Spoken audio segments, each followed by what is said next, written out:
lorsqu'on fête les 25 ans, c'est un événement qui est majeur et qui est à peu près tous les bureaux d'Islamic Relief qui ont donc fêté ça. C'est pour rappeler et pour montrer l'ampleur de travail qui était réalisé par Islamic Relief et aussi pour montrer l'ampleur aussi de travail qui reste encore à faire. C'est pour cela qu'on a lancé ici au Parlement, 25 ans passés, qu'est-ce qu'on peut faire pour les 25 ans d'avenir. Pourquoi avoir choisi le Parlement ? Le Parlement, c'est une institution européenne, c'est une structure où tout se rencontre. Il y a de tout. Il y a de la politique, mais il y a de l'humanitaire. Donc le Parlement européen, c'est la structure d'où émane tout, d'où émane la structure ECHO. Et choisir le Parlement, c'est aussi un lieu de prestige, un lieu de haute communication. Well, I helped Islamic Relief when they first decided to establish an office here in Brussels because I wanted them to be more involved with the European Union and to be able to benefit with European funds for the very, very important work they've done. And then since then, I've been in humanitarian crises in Kashmir, in AJK, in the wake of the terrible earthquake there, and also in Gaza during the blockade, where 95% of people are dependent on food aid. And I've seen with my own eyes that Islamic Relief is providing absolutely fantastic support on the ground, saving lives, helping people to build a future for themselves. So of course I want to support their work right here at the heart of Europe.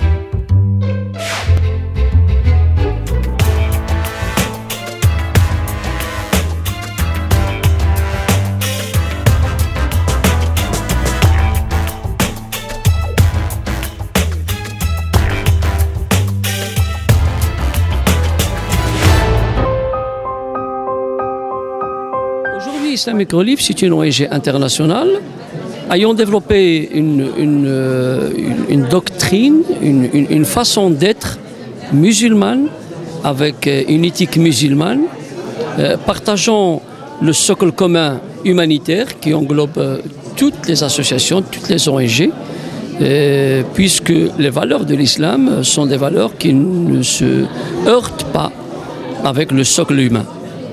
Et par conséquent, nous sommes fiers d'apporter cet élément essentiel à l'humanitaire qui porte le parfum musulman.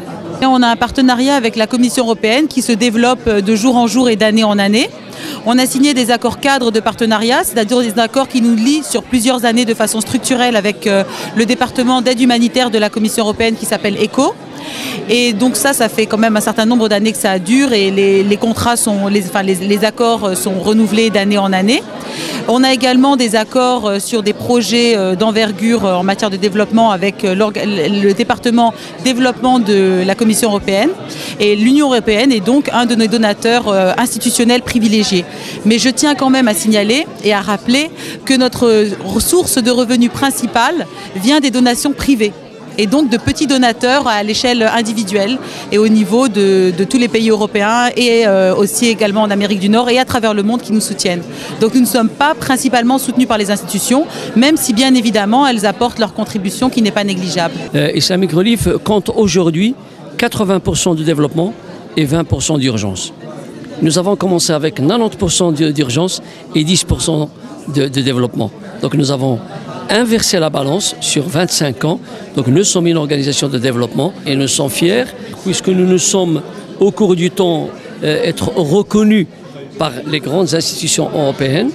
Et si vous prenez le WFP, toutes les ONG convoitent l'agrément, je dirais, d'accords avancé. Ça s'appelle un accord avancé avec le WFP, sachant que le WFP, c'est le réservoir de l'aide humanitaire internationale. C'est lui qui reçoit toute l'aide des nations et c'est lui qui distribue cette aide aux pauvres. Avoir cet agrément avec le WFP, c'est une reconnaissance. Nous sommes aujourd'hui dans plusieurs zones géographiques l'intermédiaire principal du WFP. Nous recevons la quasi-totalité des dons dont il dispose et nous gérons cette distribution avec d'autres ONG. C'est un travail immense et nous sommes très heureux d'atteindre un tel point.